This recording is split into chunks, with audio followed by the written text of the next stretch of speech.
भाई आज की तारीख में हमारे देश में 58% लोग ही रोजगार के अंदर है, मतलब एम्प्लॉयमेंट है जिसके पास, और सारे बेरोजगार हैं। पर ये बेरोजगारी भी धीरे धीरे घटती जा रही है, जो कि हमारे डाटा के अकॉर्डिंग रिलीज किया गया है। पीरियोडिक लेबर फोर्स सर्वे ने इसको रिलीज किया है। अब सबसे बड़ी बात है, ये एम्प्लॉयमेंट हमें पढ़ना क्यों जरूरी है। देखिए प्रीलिम्स में, मेंस में, दोनों में क्वेश्चंस आते हैं। प्रीलिम्स में स्पेसिफिकली क्वेश्चंस आते हैं कि कौन सी मिनिस्ट्री से डील करती है, कौन सा डिपार्टमेंट इससे डील करता है, इसका डाटा कौन रिलीज करता है, ठीक है। इन सभी चीजों के क्वेश्चंस आपके पास आते हैं। अगर मैं इंटरनेशनल बोलूं तो इंटरनेशनल लेबर ऑर्गेनाइजेशन भी आपको, ILO भी इसका डाटा रिलीज करती है, वो अपना इंटरनेशनल लेवल्स के अकॉर्डिंग करती है। अब मेंस की बात करूं, देखिए इससे ही जुड़े हुए बहुत क्वेश्चंस आए। एम्प्लॉयमेंट की स्कीम्स आ जाती हैं, ठीक है। गिग वर्कर्स, जो कि आजकल बहुत ही ज्यादा एकदम फायर बर्न टॉपिक है, वो बहुत आता है। ये सभी की आज हम लोग बात करेंगे। और सबसे इंटरेस्टिंग है भाई, ये चैप्टर है, ये बहुत ही मजेदार और बहुत छोटा सा चैप्टर है। इसके लास्ट में क्वेश्चंस है, मैं चाहती हूँ सारे क्वेश्चंस को आप अटेम्प्ट करो। MCQ है, डरिएगा मत, ठीक है। आप लोगों को MCQ अटेम्प्ट करने हैं और आंसर जो है कॉमेंट्स में लिखकर बताने हैं। ईजी चैप्टर है, बहुत ही ईजी चैप्टर है। अब देखते हैं यार, एम्प्लॉयमेंट की बात कर रहे हो, ये एम्प्लॉयमेंट क्या है, ये रोजगार है क्या, किसने बनाया। देखिए रोजगार जो है आपका, ये कार्य है, किसी भी एक्टिविटी से जुड़े हुए जब आप, और आप लोग उससे पैसा अर्न कर रहे हो, है ना।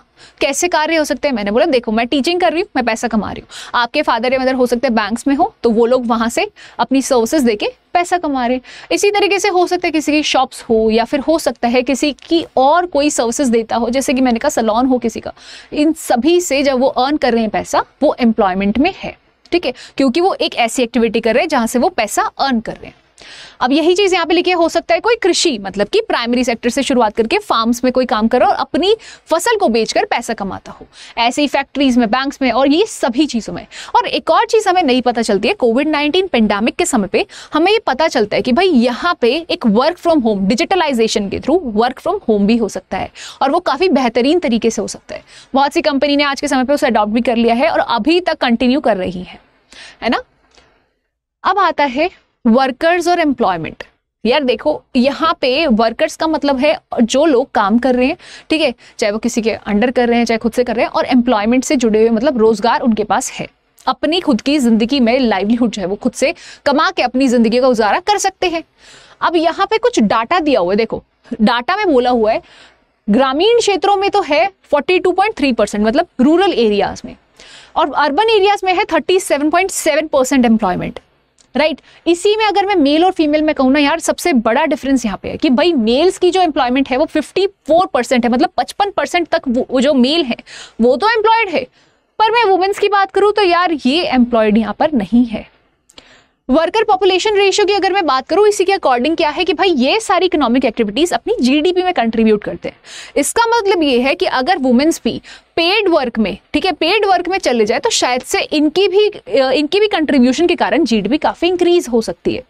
अभी के समय पे अगर वुमेन जो है देखे तो होम चोर्स में लगी रहती है, काम काज करती रहती है, जिसपे उनको पैसा पे नहीं किया जाता। बच्चा पालना, घर की सफाई करना, घर की देखरेख करना, ठीक है, और कपड़े धोना, मतलब जो भी कार्य हैं, क्या उसमें वुमेन्स को पे किया जाता है अलग से? आप अपने घर में जब काम कर रहे होते हो नहीं किया जाता। तो ये अनपेड लेबर वर्क है, जिसकी वजह से वुमेन्स जो है पेड वर्क में नहीं जा पाती। अब है क्या भाई, यहाँ पे वर्कर्स जो है ना, यहाँ पे बहुत सारे इसके टाइप्स है, हमारे इंडिया में भी और बाहर भी। अगर मैं इंडिया की स्पेसिफिकली बात करूं, क्योंकि एग्जाम अपने इंडिया में ही देना है, तो होगा क्या, सबसे पहला है सेल्फ एम्प्लॉयमेंट, कि आप अपने आप से रोजगार शुरू करो, अपना खुद का कोई रोजगार शुरू करो, किसी के अंदर काम नहीं कर रहे आप, है ना। सेल्फ एम्प्लॉयड, यहाँ पे 57% लोग जो है सेल्फ एम्प्लॉयड होते हैं, क्योंकि यहाँ पे एग्रीकल्चर सेक्टर में सबसे ज्यादा लोग हैं, ठीक है। उसके बाद इंडस्ट्रीज, छोटी मोटी स्मॉल स्केल इंडस्ट्रीज या फिर मीडियम या फिर लार्ज स्केल इंडस्ट्रीज लोग यहाँ पे खोल लेते हैं, ठीक है। अब इसमें यहाँ पे सबसे ज्यादा लोग इन्वॉल्व हैं। Workers who own and operate their own enterprises, जैसे कि शॉप्स के ओनर हुए, ठीक है, फार्मर्स हुए जिनके पास काफी जमीन है, ये सभी लोग। कैजुअल वेज लेबर्स, मतलब कि जो रेगुलर आपसे मतलब पैसे तो ले रहे हैं पर किसी भी सिक्योरिटी नहीं है उनकी, और किसी भी एक फॉर्मल रिलेशन में नहीं है, राइट।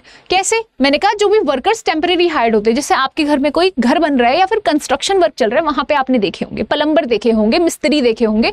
इसके अलावा अगर मैं बात करूं आपसे, कोई भी ऐसे रैंडम बारात वगैरह में जो ढोल बजाते हैं उनको देखा होगा। ये लोग कोई सिक्योरिटी नहीं है इनके आगे फ्यूचर की, ये क्या है, कैजुअल वर्कर है, कैजुअल वेज वर्कर्स। मैंने कहा रेगुलर सैलरी एम्प्लॉयज कौन से होते हैं? जिनको रेगुलर सैलरी मिलती है, जो अपने एक फॉर्मल सेक्टर के अंदर आते हैं, है ना, जिनकी सिक्योरिटी अच्छी होती है, workers with the regular wages and job security.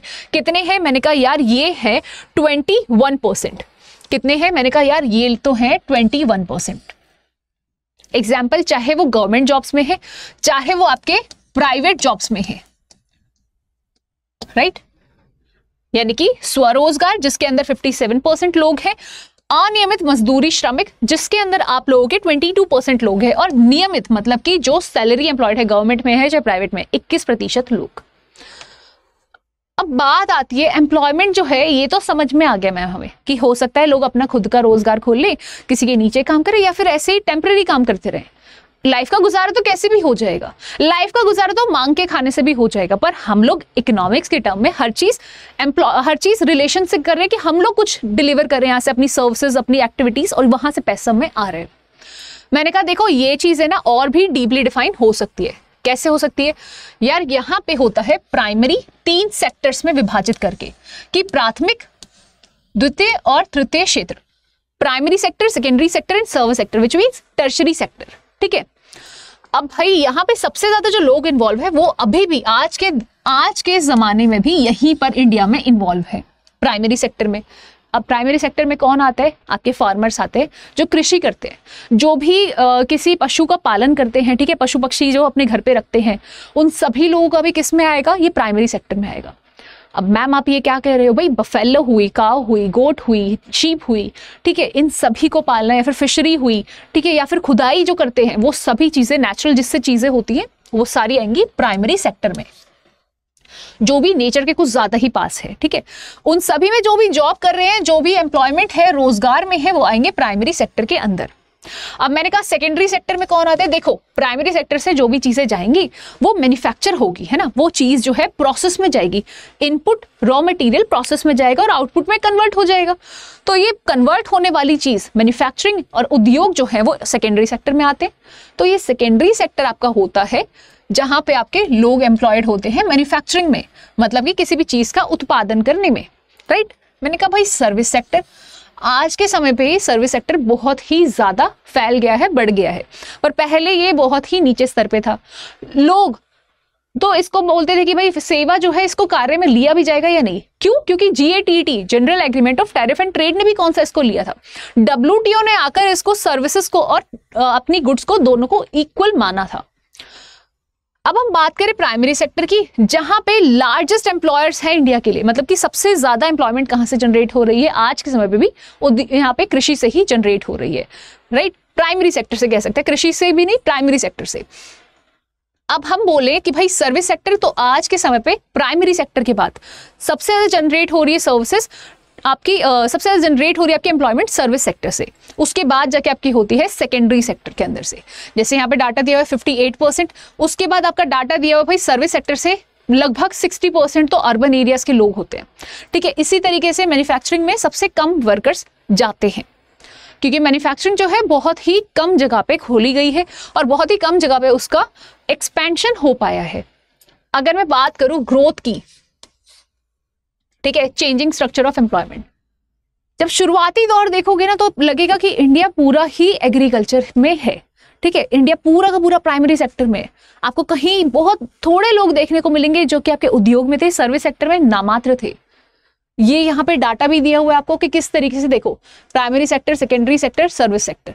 तो यहाँ पे 1972 से 73 के डाटा से शुरू हुआ है NCERT में, और इससे भी पहले की अगर बात करोगे वहां पे है कि भाई सर्विस सेक्टर में नामात्र लोग हैं बस।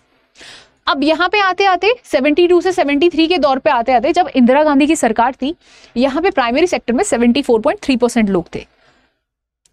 यहाँ पे मैन्युफैक्चरिंग के अंदर 10% थे और सर्विस सेक्टर में 14.8% थे।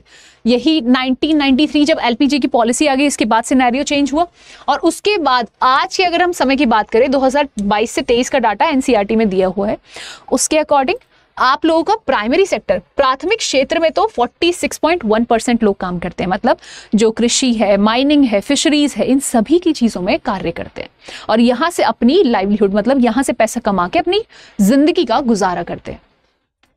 सेकेंडरी सेक्टर, मैन्युफैक्चरिंग सेक्टर होता है जहां पे लोग किसी भी चीज में, जैसे उद्योग में जाकर किसी भी चीज की मैन्युफैक्चरिंग प्रोसेस में वर्क करते हैं और पैसा कमाते हैं। सर्विसेज, मैंने बोला ये सेवाएं हैं, जैसे टीचिंग एक सेवा है, आप लोग डिलीवर करते हो, आपको उसकी जगह पे वेतन मिलता है। यहाँ पे पास्ट 5 डिकेड्स की बात की गई है जहां पे इंडिया जो है उसकी बहुत बड़ी एक शिफ्ट देखी गई। कहां पे शिफ्ट देखी गई कि भाई नॉन फार्म से एकदम नॉन फार्म एक्टिविटीज की तरफ, जो सर्विस सेक्टर में ज्यादा मुड़ाव उनका देखा गया। अब यहाँ पे इसमें दिखाया गया कि प्राइमरी सेक्टर में बहुत बड़ा डिक्लाइन आया, जहां पे 74% इसमें लोग जो थे काम कर रहे थे, लगभग 75% हमारी जनसंख्या जो थी हमारे प्राथमिक क्षेत्र में काम कर रही थी, वो आज के समय पे सिर्फ कितनी रह गई है, 46% ही रह गई है। ठीक है, उसकी बात यहां पे उठती है। अब भाई इन्हीं सबको देखते हुए दिमाग में ख्याल आता है कि भाई जॉबलेस ग्रोथ क्या है, जो आज के समय पे बहुत ट्रेंड के अंदर टॉपिक है, जॉबलेस ग्रोथ। और एक और आपका है इसी तरीके से कैजुअलाइजेशन। और ये नहीं है कि सिर्फ प्राइवेट सेक्टर में या फिर आपके इनफॉर्मल वर्क्स में ही देखा जाएगा कैजुअलाइजेशन, ये गवर्नमेंट सेक्टर्स में भी देखा जाता है। आज के समय पे लोग अपनी जॉब्स निकाल के जितना भी गवर्नमेंट एक्सपेंडिचर से बचाने के लिए, मतलब गवर्नमेंट्स भी इसको यूज करती है। अब आप कहेंगे कैसे मैम? देखो, जॉबलेस ग्रोथ तो वो है आपकी जीडीपी बढ़ रही है पर आपके यहाँ पे एम्प्लॉयमेंट जो है वो बढ़ नहीं रही है, उल्टा यहाँ पे अनएम्प्लॉयमेंट बढ़ रही है, तो ये है जॉबलेस ग्रोथ। जैसे यहाँ पे कहा जीडीपी ग्रोथ वाज हायर और एम्प्लॉयमेंट ग्रोथ इज लोअर। ठीक है, यहाँ पे ये चीज दिखाई कि भाई जीडीपी किस तरीके से बढ़ रही है पर एम्प्लॉयमेंट नहीं बढ़ रही है आपकी। कैजुअलाइजेशन, मैंने कहा यार कैजुअलाइजेशन वो है जहां पे कि भाई सेल्फ एम्प्लॉयमेंट लोग ज्यादा प्रेफर करते हैं और यहाँ पे रेगुलर सैलरी जॉब्स जो है वो कम हो जाती है और लोग जो है कैजुअल वर्क्स में एक दिन काम किया, पैसा लिया, चले गए, दूसरे दिन आए, फिर से मन किया तो करा, नहीं करा तो ना करे, इस तरीके के काम होने शुरू हो गए। और भी क्या, कॉन्ट्रैक्चुअल जॉब्स, ये कैजुअल जॉब्स के रूप में ही कार्य कर रही है, जहां पे आपकी कोई सोशल सिक्योरिटी नहीं दी जाती है, कोई भी आपका ग्रेचुइटी नहीं बनता है, कोई भी आपको एडिशनल बेनिफिट्स नहीं दिए जाते हैं, जिसके कारण ये कैजुअलाइजेशन में कन्वर्ट होते चले जा रहे हैं। सिक्योरिटी बेनिफिट्स ये नामात्र हो चुके हैं, खत्म हो चुके हैं। ये इनफॉर्मलाइजेशन क्या है? यही तो है कैजुअलाइजेशन क्या है, एक पार्ट हो चुका है इनफॉर्मल सेक्टर का। फॉर्मल सेक्टर जहां पे आपकी सोशल सिक्योरिटी है, जहां पे आप लोगों की जॉब की सिक्योरिटी है, आप लोगों की जॉब एकदम पक्की है, रूल्स है, रेगुलेशंस है। इनफॉर्मल सेक्टर कोई रूल्स नहीं है, कोई रेगुलेशन नहीं है, कोई एम्प्लॉय और एम्प्लॉयर का कोई रिलेशन नहीं है। ठीक है, ना ही आप लोगों के ऊपर अगर कोई शोषण हो रहा है तो आप किसी को रिपोर्ट कर सकते हो, आपसे ज्यादा समय के लिए काम करवा रहे हैं, जिस तरीके से रिवोल्यूशंस आए थे बाहर के देशों में, उस तरीके का आपके साथ वर्किंग कंडीशन है तो आप आवाज नहीं उठा पाओगे। अब होता क्या है, 94% तो हमारे इंडिया के लोग भैया इनफॉर्मल सेक्टर में ही है, चाहे वो सेल्फ एम्प्लॉयमेंट करे चाहे कुछ भी करे, वहां पे वो इनफॉर्मल सेक्टर में ही काउंट हो रहे हैं, जहां पे कोई जॉब सिक्योरिटी नहीं है, कोई बेनिफिट नहीं है, कोई सोशल प्रोटेक्शन नहीं है आपकी। अब यहीं पे फॉर्मल सेक्टर में सिर्फ 6% लोग हैं जहां पे नियमित आपकी आय है। ठीक है, आप लोगों की सोशल सिक्योरिटी, आपके फ्यूचर बेनिफिट्स भी है। अब इसमें बात करते हैं यार फॉर्मल सेक्टर की, जिसमें कौन से आ जाते हैं, जैसे मैंने कहा प्राइवेट पब्लिक सेक्टर्स, जो कि आपको रेगुलर सैलरी देते हैं, रेगुलर आपकी सिक्योरिटीज वगैरह को अपडेट करते रहते हैं, और जहां पे 10 या 10 से ज्यादा लोग आपके काम करते हैं। ठीक है, ये सारे आपके फॉर्मल होते हैं। और जितने भी अदर एंटरप्राइजेस है जो इनफॉर्मल है, जैसे फार्मर्स हुए, स्मॉल मीडियम माइक्रो, जितने भी एंटरप्राइजेस में काम कर रहे हैं वो सारे लोग हुए, ये सब कैजुअल लेबर्स हैं। क्या है ये? कैजुअल लेबर्स है। अब बात आती है टाइप्स ऑफ अनएम्प्लॉयमेंट की। अनएम्प्लॉयमेंट क्या है? बेरोजगारी। हो सकता है बेरोजगारी का मतलब है कि भाई आपके पास कोई जॉब नहीं है। ठीक है, अब बेरोजगारी में 2 तरीके सबसे मेन है, एक है वॉलंटरी, दूसरा है अनवॉलंटरी। मतलब एक तो आप इच्छा से करते हो कि भाई मेरे को जॉब ही नहीं करनी, बाप दादा का खूब सारा पैसा है, उसी के ऊपर जिएंगे, उसी के ऊपर ऐश करेंगे। और दूसरा होता है अनवॉलंटरी, आपने अच्छी पढ़ाई की, सब कुछ है, पर जॉब मिल ही नहीं रही है, कोई रीजन है। इसके बहुत से टाइप्स होते हैं। अब देखिए उसको पहले डिस्कस कर लेते हैं, उसके बाद इस ओपन एम्प्लॉयमेंट वगैरह के स्ट्रक्चर पे हम लोग आएंगे। तो मैं जब आपसे कह रही हूं कि भाई बहुत सारे इसके टाइप्स होते हैं, मैंने कहा जब भाई आपके पता है कि एम्प्लॉयमेंट जो है अगर आपके पास ना हो आपके यहां पे अगर अनएम्प्लॉयमेंट है, बेरोजगारी है,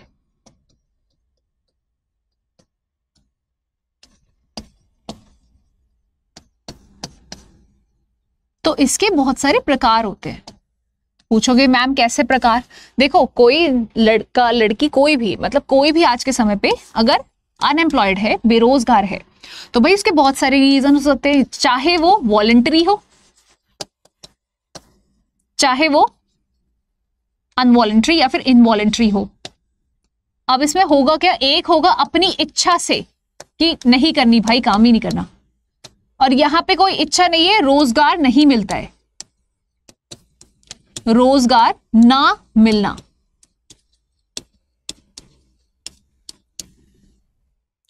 मैंने कहा ये अब कैसे हो सकती है रोजगार ना मिलना? मैंने बोला ये वाले में बहुत सारी काउंटिंग आएगी। मैंने कहा स्ट्रक्चरल, ठीक है, अनएम्प्लॉयमेंट के बहुत सारे टाइप आएंगे। मैंने आपको बोला हो सकता है आपकी कंपनी किसी तरीके से वर्क कर रही हो, वहां पे मशीनें बदल गई या फिर कोई सॉफ्टवेयर बदल गया, उसके कारण क्या है, आप लोगों का पूरे ढांचा ही एक कंपनी का बदल गया, जिसके कारण यहाँ पे अनएम्प्लॉयमेंट आ गई। फिर मैं कहती हूं एक होता है आपका फ्रिक्शनल। भाई मैम ये फ्रिक्शनल क्या है? ये कोई फ्रिक्शन की थ्योरी तो नहीं है या फिर कोई फ्रिक्शन वगैरह की मूवी तो नहीं है। देखिए फ्रिक्शनल क्या है, जब आप लोगों के यहाँ पे आप ए कंपनी से बी कंपनी में शिफ्ट करना चाहते हो, और इसका जो शिफ्ट करने का टाइम है या फिर स्विच करने का टाइम है, मान लो 2 महीने है, 1 महीने है, ये सब काउंट होता है अनएम्प्लॉयमेंट में, ठीक है। मैंने कहा एक और होता है साइक्लिकल। जब आप लोगों के यहाँ पे कंट्री के अंदर बूम यानी कि मार्केट सिचुएशंस में बदलाव आते हैं या रिसेशन आता है, तब आप लोगों की जॉब पे जो असर पड़ता है वो होता है आपका अनएम्प्लॉयमेंट का तीसरा टाइप। मैंने कहा यार ये तो ठीक है, अब भाई एक और चीज आती है, वो है सीजनल। आपने कहा सीजनल क्या होता है? मैंने कहा भाई सीजनल वो है जैसे आपकी कृषि वगैरह के समय पे आप देखते हो, यानी कि फार्म एक्टिविटीज में, फार्म्स के साइड पे देखते हो, फार्म साइड में, कि कभी किसी का सीजन है तो आपकी जॉब है, अगर उस चीज की सीजन ही नहीं है तो आप बेरोजगार बैठे हो, ठीक है। ये तो कुछ टाइप हुए। मैंने कहा और कोई टाइप है? यार है और कोई टाइप भी, डिस्ग्वाइज्ड अनएम्प्लॉयमेंट।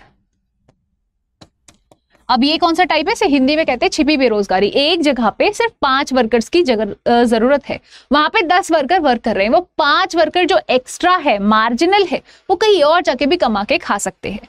ये क्या हो गया? डिस्गस्ड अनएम्प्लॉयमेंट, छिपी बेरोजगारी। इसी तरीके से आपके और भी बहुत सारी अनएम्प्लॉयमेंट के टाइप्स होते हैं। मेजर टाइप्स आपके यहाँ पे ये हैं। अब हम वापस आ जाते हैं अपनी स्लाइड्स पे, जहां पे है आपका एक ओपन एम्प्लॉयमेंट। अब ये ओपन एम्प्लॉयमेंट क्या है? जब मैं आपसे बात करती हूँ कि भैया यहाँ पे एक्टिवली जो लोग हैं ना, जॉब देख रहे हैं पर जॉब उनको बेचारों को नहीं मिल पा रही है, ठीक है, ओपन अनएम्प्लॉयमेंट। मैंने कहा डिस्गाइज्ड अनएम्प्लॉयमेंट, यहाँ पे लोग जो है जरूरत कुछ कम लोगों की है, ज्यादा ही लोग आकर जुट जाते हैं। जैसे खेतों में जब गांव के लोगों को देखा होगा, प्यार उनमें बहुत बड़ा होता है। प्यार सबसे बड़ी उनकी एक कहते हैं ना, उनकी एक स्ट्रॉन्ग वो है, प्लस पॉइंट है। जब भी वो खेतों में जाएंगे पूरी फैमिली उठ के चल देती है साथ में। फैमिली की जरूरत नहीं है, अगर वही वर्कर्स कहीं और काम करेंगे तो घर में एक्स्ट्रा अर्निंग्स आएंगी। ये होती है more people engage in the work then the actually required. Required सिर्फ 3 थे पर सारी फैमिली उठ के चल दी। सीजनल अनएम्प्लॉयमेंट, कि भाई किसी चीज का सीजन नहीं है जिसके कारण आपके यहाँ पे अनएम्प्लॉयमेंट आ गई, मेजरली एग्रीकल्चर से रिलेटेड होता है। अब यहाँ पे अगर आपको दिया है the national statistical office defines, कि भाई ये क्यों डिफाइन कर रहा है मैम, ये तो ठीक है समझ में आ गया, नेशनल स्टैटिस्टिकल ऑफिस जो है इसको डिफाइन करता है। ये कहता है कि अनएम्प्लॉयमेंट क्या है? सिचुएशन है जहां पे पीपल आर नॉट वर्किंग। हो सकता है लैक ऑफ द वर्क है, हो सकता है देख रहे हो, या फिर और भी अदर रीजंस हो सकते हैं, ठीक है। ये लोग चाहते भी ना हो वर्क करना, जो प्रिवलिंग प्राइसेस है, रेट्स है, ठीक है। अब मैं आपको एक बात बताती हूँ भाई, ये नेशनल सैंपल सर्वे ऑर्गेनाइजेशन इसमें क्यों बोल रहा है ये देखो, आप लोगों के यहाँ पे जो डाटा रिलीज होता है वो कौन करता है? National sample survey, national statistical organisation. मतलब ये क्यों आपका रिलीज करता है? भाई आप लोगों का रिलीज जो है ये डाटा क्यों कर रहा है? यहाँ पे पहले हुआ करता था नेशनल सैंपल सर्वे ऑर्गेनाइजेशन और यहाँ था सेंट्रल स्टैटिस्टिकल ऑफिस। दोनों ही एक जैसा वर्क कर रहे थे। अब दोनों ही एक ही चीज को बार बार रिपीट करेंगे, तो इन दोनों को जोड़ दिया गया। 2019 में इन दोनों को जोड़ के एक ऑर्गेनाइजेशन बनाई गई, नेशनल स्टैटिस्टिकल ऑफिस, जो कि इसका डाटा बनाता है। अब ये रिलीज कौन करता है? Ministry of statistics and programme implementation जो है इसको रिलीज करती है, ठीक है, ministry of statistics and programme implementation. अब ये किससे रिलीज करती है भाई? पीरियोडिक लेबर सर्वे ऑर्गेनाइजेशन जो है इसको रिलीज करवाती है। और अभी भी आप अगर डाटा उठा के देखेंगे अनएम्प्लॉयमेंट का डाटा आएगा, पीरियोडिक लेबर फोर्स सर्वे ने रिलीज किया है। तो ये चीजें थी जो आपको मेजरली ध्यान रखनी है। अब आते हैं नेक्स्ट पे कि भाई गवर्नमेंट एम्प्लॉयमेंट जनरेशन की स्कीम। देखिए सरकार क्या कोई कदम उठाती है इसके लिए? सरकार के बहुत सारे प्लान्स है। सरकार ने शुरुआत की थी रोजगार योजना से, उसके बाद धीरे धीरे बहुत सारी योजनाएं वो लेकर आए, स्वर्ण जयंती रोजगार योजना, इसके अलावा गांव के अंदर स्किल्स डेवलपमेंट के लिए बहुत सारी योजनाएं लेकर आए ताकि लोग जो है स्किल्स को सीख कर भी एम्प्लॉयमेंट खुद से ले सके। पर इसी में सबसे मेजर जो एक स्कीम है वो होती है एमजी नरेगा स्कीम। उसको अभी हम पढ़ेंगे, उससे पहले देख लेते हैं। देखो डायरेक्ट एम्प्लॉयमेंट और इनडायरेक्ट एम्प्लॉयमेंट की यहाँ पे बात है। Government employees people various department runs industries hotel companies, ये क्या होते हैं? डायरेक्ट एम्प्लॉयमेंट है। ठीक है, क्या होता है यहाँ पे? प्रत्यक्ष रोजगार क्या है? जहां पे सरकार और विभिन्न भागों के लोग नियुक्त करते हैं, उद्योग होटल कहीं पे भी लोगों को। फिर मैंने कहा एक इनडायरेक्ट एम्प्लॉयमेंट भी होती है जहां पे government enterprises increases output, private company use products also create more jobs, कि भाई इनडायरेक्टली भी लोगों की एम्प्लॉयमेंट होती है। और एक है एम्प्लॉयमेंट जनरेशन प्रोग्राम्स, कि कैसे? मैंने कहा MG NREGA is the best example to explore this. कि एमजी नरेगा क्या है? Mahatma Gandhi national rural employment guarantee act. अब ये एक्ट में क्या कहा गया है? देखिए ये एक्ट कहता है आपसे कि भाई 2005 में एक्ट तो पास हुआ जहां पे 100 दिन के लिए आपको वर्क मिलता है, ठीक है, 100 दिन के लिए आपको गारंटी का वर्क मिलता है। और इसके अंदर सारे रूरल हाउस होल्ड, क्या नाम लिया मैंने? गांव के लोग, रूरल हाउस होल्ड जो है यहाँ पे काम कर सकते हैं। और अनस्किल्ड वर्क होता है, मतलब गड्ढे खोदना, ऐसे काम होते हैं। और सारे अडल्ट मेंबर्स ही इसमें काम कर सकते हैं, चाहे वो मेल है चाहे वो फीमेल है। अब आते हैं आपके एमसीक्यूज पे। देखो इसके एमसीक्यूज बहुत ही इंपॉर्टेंट, बहुत ही इजी और बहुत ही बढ़िया है। आप लोगों के यहाँ पे सारे के सारे एमसीक्यूज दिए हुए हैं, इसके आंसर्स भी मैंने इस बार डाले हुए हैं क्योंकि थोड़ा मुझे लगा ये अलग चले जाएगा, डाटा के साथ है। अगर आप ऐसे क्वेश्चंस देखेंगे which sector employees the largest percentage of workers in India, तो ये आप आराम से बता पाएंगे। क्या है भाई? प्राइमरी सेक्टर आज के समय पे भी लीड करता है। मैंने कहा what percentage of India's workforce in the informal sector. जब आप रेगुलर न्यूज़पेपर पढ़ेंगे, रेगुलर डाटा पढ़ेंगे, तभी आपको समझ में आएगा कि भाई कितने परसेंट है। अदरवाइज आपको इनफॉर्मल सेक्टर का भी मैंने बताया था, वो क्या है? 94% है और 6% ही सिर्फ आपका फॉर्मल वर्क्स में है। What is the workers population ratio in the 2022 to 23, कि भाई रीसेंट जो डाटा एनसीईआरटी ने डाला है उसके अकॉर्डिंग क्या था? तो भाई यहाँ पे था 41.1%। अब बहुत बार आपके एग्जाम्स में डायरेक्टली क्या पूछा जाता है कि 22 टू 23 का डाटा बताओ। क्यों बताएं हम? अभी तो रीसेंट ईयर्स कुछ और चल रहे हैं यार, एनसीईआरटी के अकॉर्डिंग वो आपसे पूछ रहे होते हैं। ऐसा नहीं है वो आपसे 10 सालों का पूछेंगे कि भाई सारे का बताते चलो, पर एनसीईआरटी के अकॉर्डिंग वो आपसे ट्रेंड भी पूछ सकते हैं। जैसे आपको मैंने हाईलाइट किया था वहां पे, वो एक ट्रेंड को भी देख लेना, उस ट्रेंड के अकॉर्डिंग भी क्वेश्चंस पूछे जाते हैं कि वो इंक्रीजिंग पैटर्न है, डिक्रीजिंग पैटर्न है, जिगजैग पैटर्न है, राइट। अब यहाँ पे एक और चीज आपको ध्यान रखनी, the structure of employment in India has change over a time. Agriculture से सीधा सर्विस सेक्टर पे जंप आया था बहुत बड़ा। कैसे? हम लोगों ने वहाँ पे डाटा भी देखा था कि यहाँ पे इनफॉर्मल सेक्टर में सर्विस सेक्टर से ज्यादा हम लोगों की लीड पकड़ी थी कि भाई यहाँ पे ज्यादा आपका वर्क आया था और यहाँ पे एम्प्लॉयमेंट जनरेशन ज्यादा हुई थी। अगर आपको और भी वीडियोज देखनी है, इस वीडियो को अगर आप देख रहे हैं और आपको लगता है कि आपको समझ आ रहा है और आपको लगता है और वीडियोस भी आपको बची हुई देखनी है, तो आप क्या कर सकते हैं? आप डायरेक्टली गूगल पे जाकर या फिर यूट्यूब पर जाकर, मुझे तो यहां पे डालना पड़ेगा, तो आप लोग यूट्यूब पर जाकर सर्च कर सकते हैं स्टडी IQ आरंभ।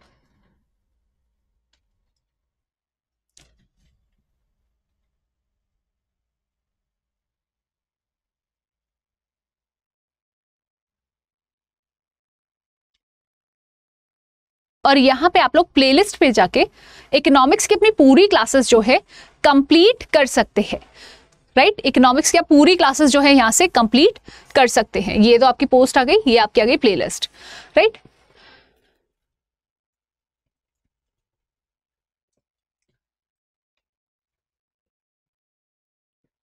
अगर आप लोगों को वीडियो अच्छी लगी हो, अगर आप लोगों को वीडियो अच्छी लगी हो तो प्लीज वीडियो को लाइक कीजिएगा। नीचे कमेंट्स में आप मुझे ये जरूर बताइएगा कि NSO उसका फुल फॉर्म क्या है और कौन से ईयर में वो स्टैब्लिश हुआ था। मुझे पता है पूरे के पूरा चैप्टर खत्म हो गया, मैंने बीच में पढ़ाया था। अब ये क्वेश्चन आप बताइए, तब पता चलेगा आपको कितनी चीजें याद जल्दी रहती हैं। ठीक है, जिन भी बच्चों ने आंसर किया मैं उन लोगों के नाम नेक्स्ट वीडियो में लूंगी। तो आशा करती हूँ आप लोगों को क्लास बड़ी मजेदार लगी होगी। Thank you. नेक्स्ट क्लास में हम लोग मिलते हैं। Bye bye, take care.